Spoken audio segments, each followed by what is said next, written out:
So, let us say that we are going to do on induction number of rows 1 cross m, there is only one row in the matrix. Can you say it is in the row equivalent form? Obviously, because if it is non-zero, right, some zeros may be coming, first time there will be some non-zero if it is a non-zero matrix, that is fine, there is only one row, so nothing to worry, right. R1 is, R is 1 cross n, R has to be between 1 and n, so it is equal to 1. So, the proof that a row matrix, a row vector is in row equivalent form if it is non-zero, is it okay? By default it is non-zero, so it has to be in row equivalent form. So, induction starts m equal to 1, the proof is, let us assume when the number of rows is something, it is okay, when number of rows becomes one more, how to do it, right. So, that is the question. So, let us look at that. So, let us say these are the rows of R1, R2, Rm, m is a non-zero matrix, so it will have rows R1, R2, Rm. So, what one does is look at the columns of m. You are given a matrix, right, look at the first column, possibly everything is 0 in that column, fine. So, what will the machine do? It will scan the first column, no non-zero entry, go to the second column, non-zero entry. So, look at a column where the first time it spots a non-zero entry in some place, we do not know where. So, let P1 be the first column that has a non-zero entry, first column 0, second column 0, the first column where non-zero entry somewhere comes is the column number P1. So, non-zero entry has come at some place, that we should make it as the first one, that should make as the row. So, that row should be made as the first row, because everything else was 0 on the left side of it. Is it clear to what we are doing? Look at the column 1, column 1 is all 0, scan column 2 all 0. At the P1 column, the first time a column has a non-zero entry is P1. Now, it will come at some place, say it is at the ith place. So, Pi P1 is non-zero, everything else on the left side is 0, right, everything at the top is also 0. So, what we do is we take this row and make it as the first row. So, what will happen? Everything else is 0, the first non-zero entry is coming at the place P1, right. So, first stage is achieved, the first non-zero row has a non-zero entry at a place P1. Everything on the left is 0, at the bottom we do not know what it is, right. But if there is a non-zero entry coming somewhere at the bottom, we can make that also 0 by row operations. So, everything below that can be made as 0, right. So, what we have gotten? P1 non-zero, everything below that is 0, everything on the left is 0. Now, again now start scanning the remaining part of the matrix. The remaining part of the matrix, what is the order of the remaining part? Already one row is gone, so one row less. So, by induction I should have row equivalent form for that. So, proof is over, right. So, it is done by scanning the columns, scan a column, non-zero entry, make it as the first row, right. Now, go to the next columns, spot the non-zero entry, make that as the second row, and everything below that keep on making it 0. So, that will make, right, that is a definite way of telling a machine that proceed this way, right, systematically, and in the end everything is over, everything is scanned, all the columns are scanned, your matrix will be in row equivalent form. So, that is what is written here. So, it says look at the columns of M, let P1 be the first column that has a non-zero entry, say ith place, first column non-zero entry. So, this is what the ith row will look like, 0 0 0, first non-zero entry coming here. Now, that should be made as the first one, right. So, change it. So, change it to the first one. Something is there at the bottom, we do not know, but on the left everything is 0. These may be non-zero entries here at the bottom, but what we can do is by row operations I can make these entries as 0, right, by suitable multiplications. This is non-zero, divide by, right, multiply by the 1 over of that number, that will become 1, negative of that, add it here, I can make this as 0, make this as 0, this as 0, right. So, once a non-zero entry has come at a place, everything at the bottom can be made as, in that column can be made as 0 by elementary row operations. So, I will have zeros here, I will have a non-zero entry here, and this will be all zeros. So, what is left? Left is this part of my matrix, and that has order less than m, right, number of rows has reduced. Okay. So, that will mean what? The number of these has reduced, that means by induction I can have that as in the row echelon form. I can go on applying this. I look at this column now and say a non-zero entry will possibly come here and change it in this part, in this part. So, I will be looking only this matrix now. So, look at this column here, non-zero entry coming here, I will shift it up and so on. Okay. That is the induction part. Okay. So, that is how. So, the second step was this is non-zero, everything else is made 0, right, which I said. Now, look at this part and do the same thing, and now repeat the process on this part. So, in your computer language, what you will say, do loop, right, it is a loop thing, on this matrix do the thing, everything will reduce, then do the remaining part and so on. So, eventually apply this 1 and 4 in M1 and everything by induction you should have. So, this is a definite way of doing things which can be fed to a machine also, right. Okay. So, how do we use this row echelon form to solve system of linear equations? So, we have a given system of linear equations, A x is equal to b, right. Then we will make the augmented matrix, because b is going to be important. So, this is a new matrix which has got one more column added to it, and we will reduce it to row echelon form, right. So, I think let us give the video break and try to solve this problem now, then we will see the solution. So, look at the system where the augmented matrix is given. Oh, sorry, not actually it is in the row echelon form. So, the example is already in that form, right. Is that okay? You are doing so that this matrix comes in the A is the matrix. So, let us discuss this example now. So, this matrix A B, or A is already in the echelon form. Why? There is no non-zero row. Okay. First non-zero row, non-zero entry coming at 3, first column, second at second column, last as column 1, right. So, how do you read this system now? This guy has come from a system of linear equations, right. So, what is the new system now?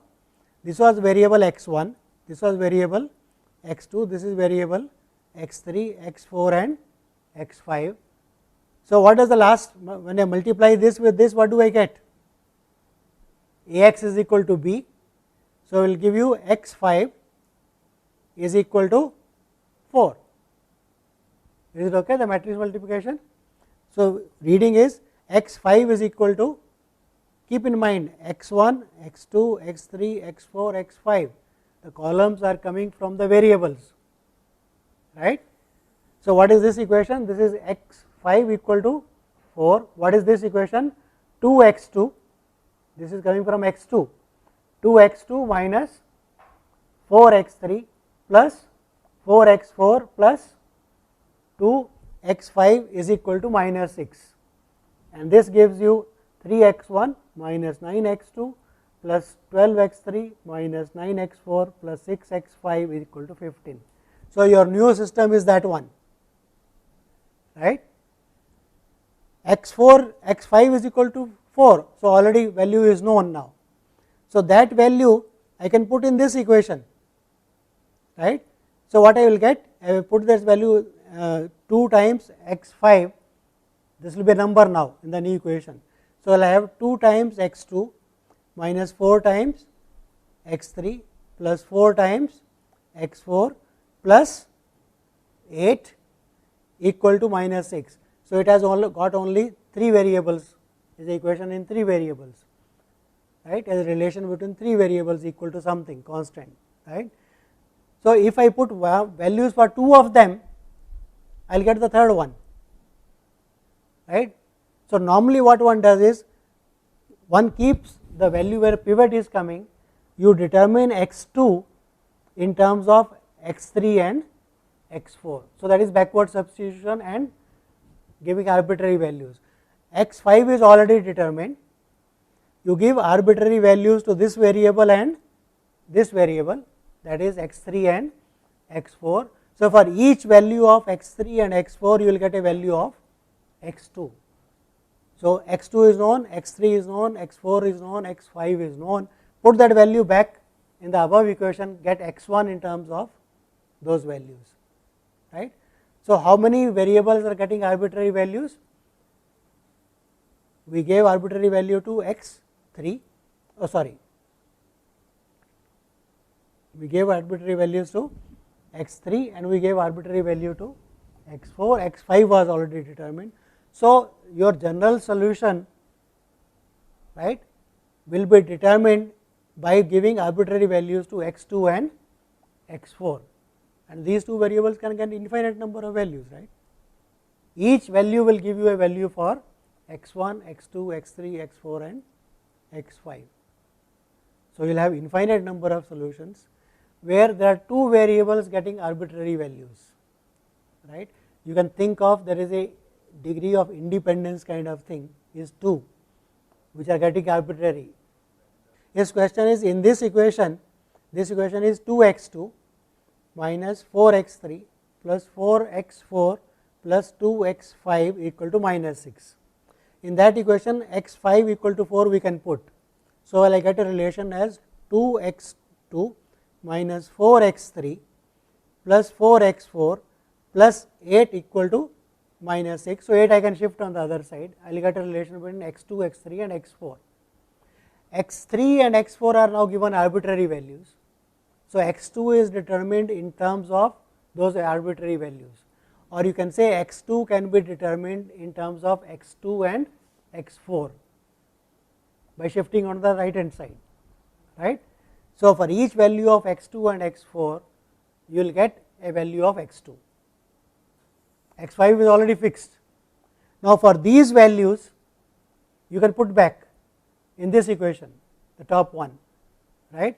You will get a value of x1 which will be in terms of x4 and x3 and x4, it will involve those values of x3 and x4, right. Yeah, but x1 can be x1 equal to in terms of x2 and x4.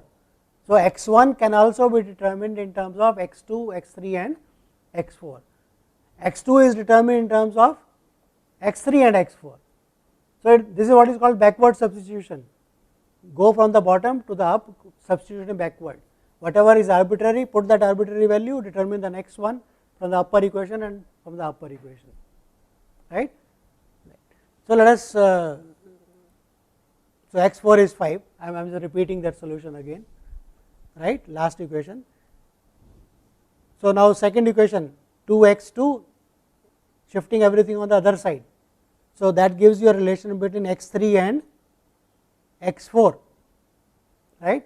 So, from this if I put x3 and x4 arbitrary values I will get x2, right, but I can keep this in terms of x3 x4 and put it in the first equation backward, that will give me 3x1 in terms of this, where x5 is already known, right, x3 x4 in terms of x2 in terms of these two. So, if I put this value of x2 here, I will get x1 in terms of x3 and x4, right. So, x1 in terms of x2 x3 x4, x2 in terms of x3 x4, x5 is already known. So, your solution will involve only 2 variable quantities x2 and x4 which get arbitrary values, right. So, that is how the solution. So, let us do one more illustration so that you understand. So, this is a system given, okay. Once again I already purposefully put in the row echelon form, so that we can analyze what is the backward substitution. Otherwise, you write A and B and reduce it to row echelon form, you will get something like this, right. Here it is already done, that A tilde B tilde. So, last row does not give you anything, is 0, forget about it, no information. What does this equation give you? This variable is, which is this variable, x1, x2, x3. So, it gives you minus x3 is equal to 1, right. Minus 1 times x3 is equal to 1. So, x3 equal to minus 1. Okay.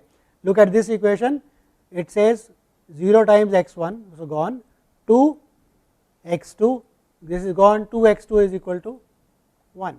So, x2 is known. So, x1 is known, x2 is known. From this equation, what is the first equation now? X1 plus 2 x2 minus x3 equal to 3, but all those two are already known. Put those values here backwards, you get x1, right. So, in this system there is only one solution possible, right. In this system there is only one solution possible, and keep in mind what is R here?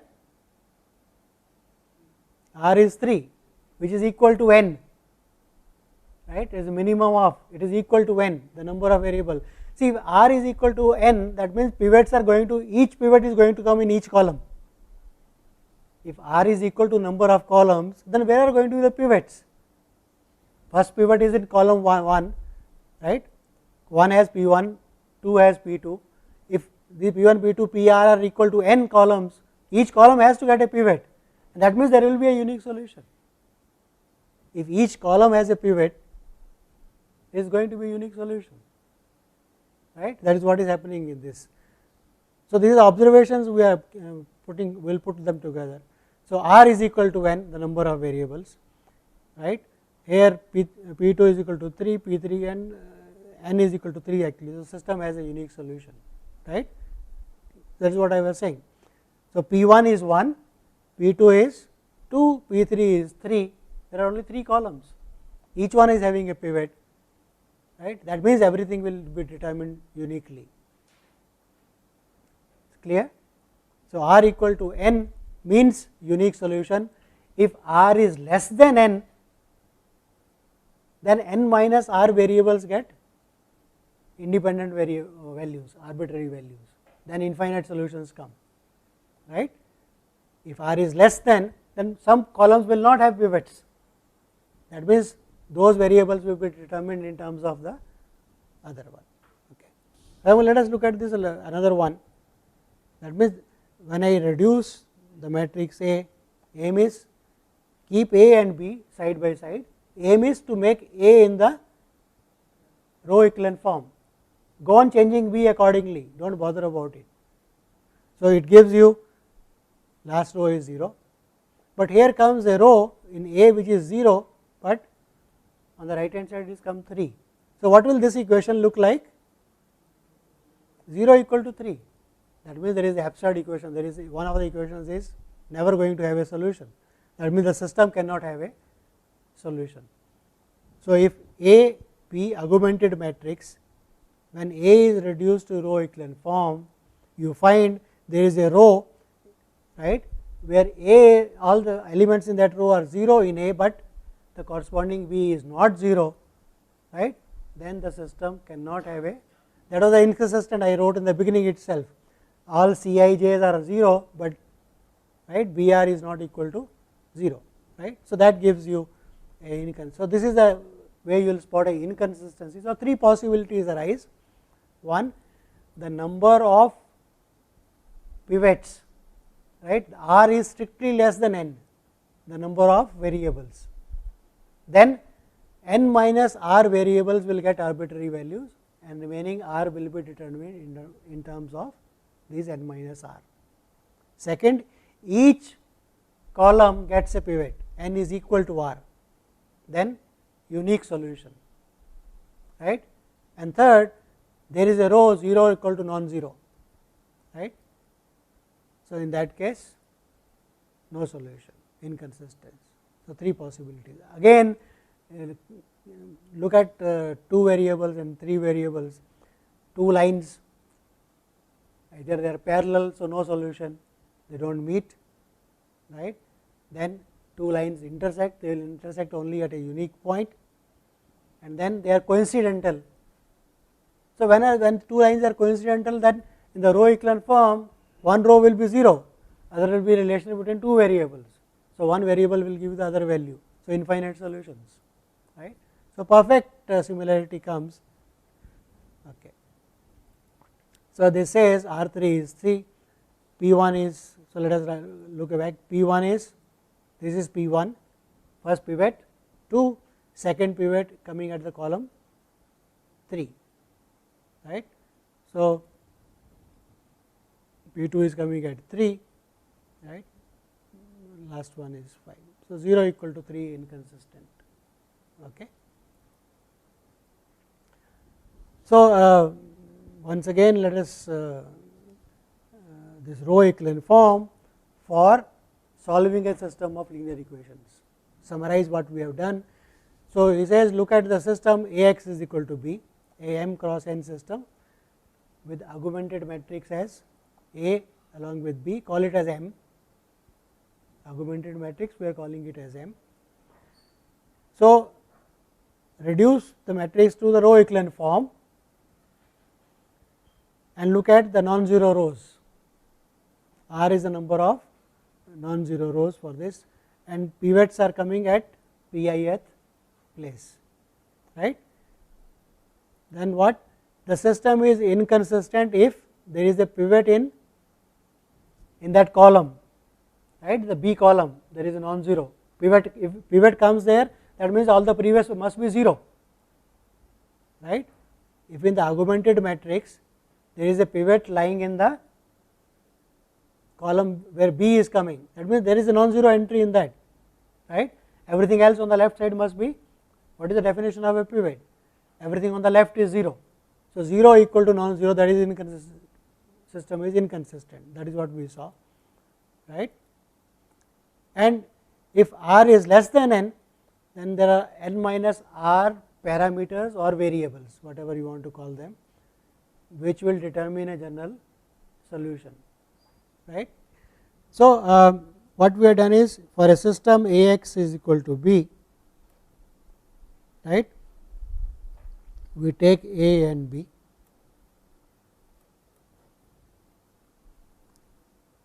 and reduce to row echelon form, right. Now, reducing a matrix to row echelon form is by scanning and interchanging or multiplying, right. Now, how does a computer know? I can't give a verbal command interchange,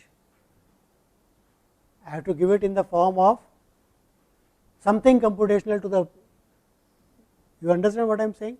If you want to implement this command that interchange 2 rows, how does the computer understand that command? It can understand only multiplication, division, addition, arithmetic, right. So, what we are going to do is interchanging of 2 rows, that is one command, other is multiplying a matrix by a row by a non-zero scalar, second, and third is adding, right, adding one row to another. These ones we want to make it executable commands, so that a computer can understand, right. So, let us see how do we do it. So, let us how to execute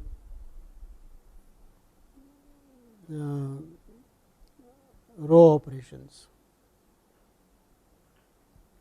So, that is what we want to understand.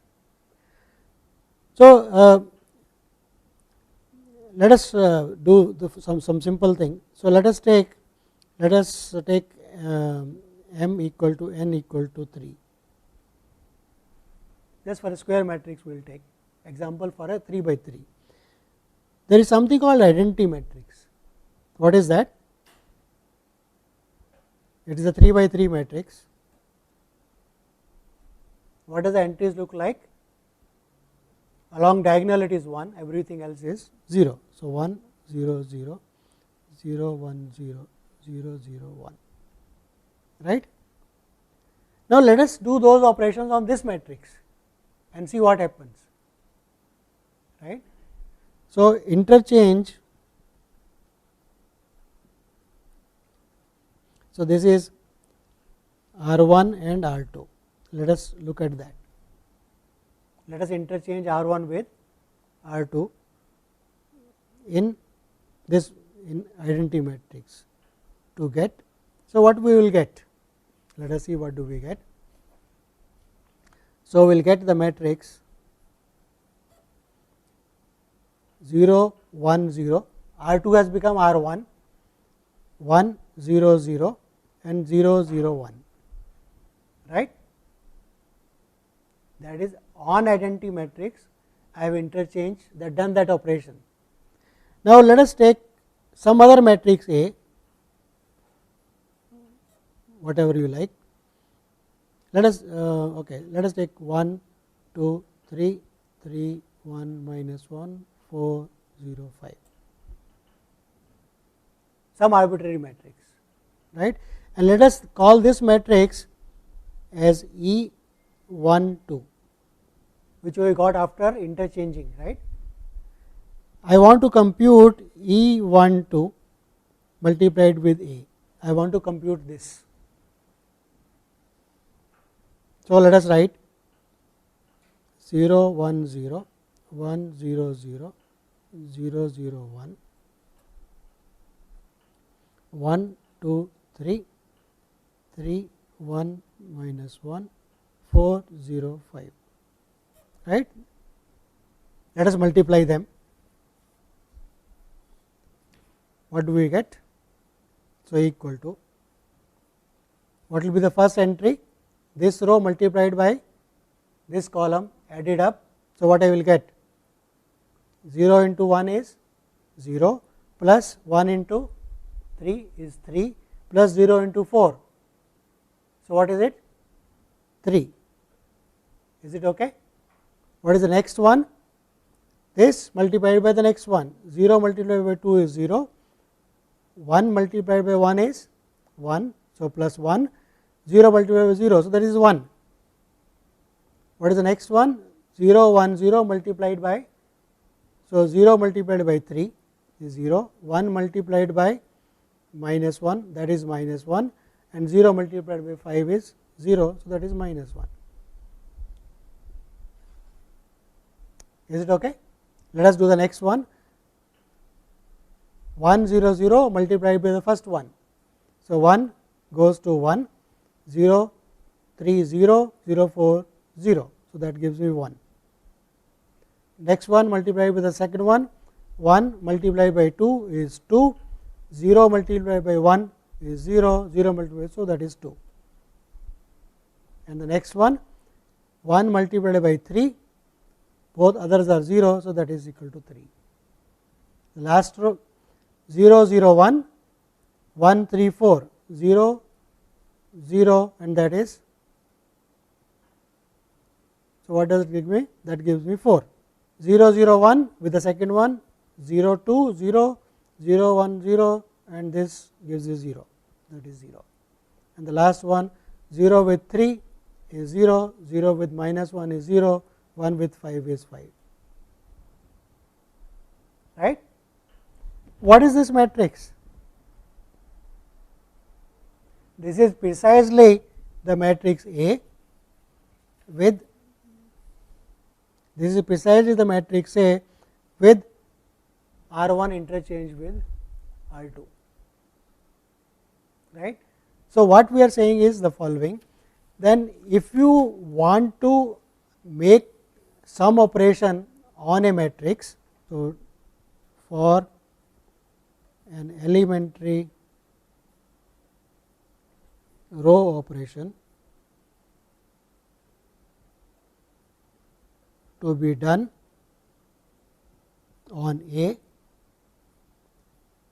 pre-multiply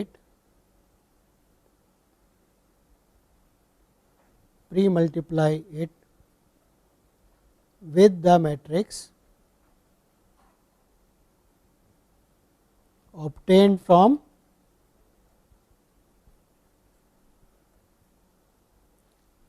identity matrix by multiply obtained from by that operation.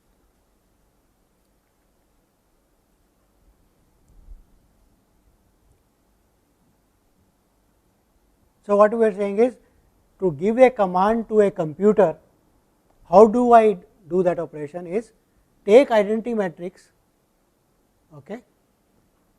Whatever operation you want, elementary row operation you want to be done on A, do it on identity first, you will get a matrix.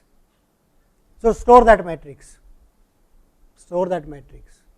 once you have stored that matrix, multiply the matrix A on the left side by that matrix. The resulting matrix will be doing that operation on A.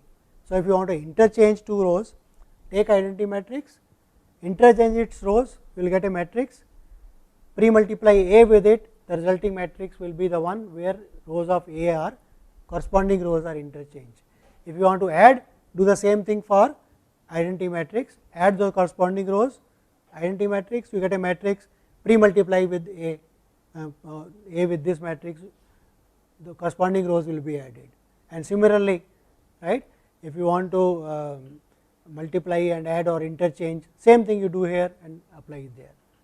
So, for all three elementary row operations, what are the three elementary row operations? One was interchange of rows, the other was multiplying a row by a scalar, and the third one was multiplying and adding. These three operations you can do on identity matrix and store them, and whenever you want to do this operation on A, pre-multiply A with that matrix. So, computer will store in the computer those things and do that multiplication on the computer to do those operations, right.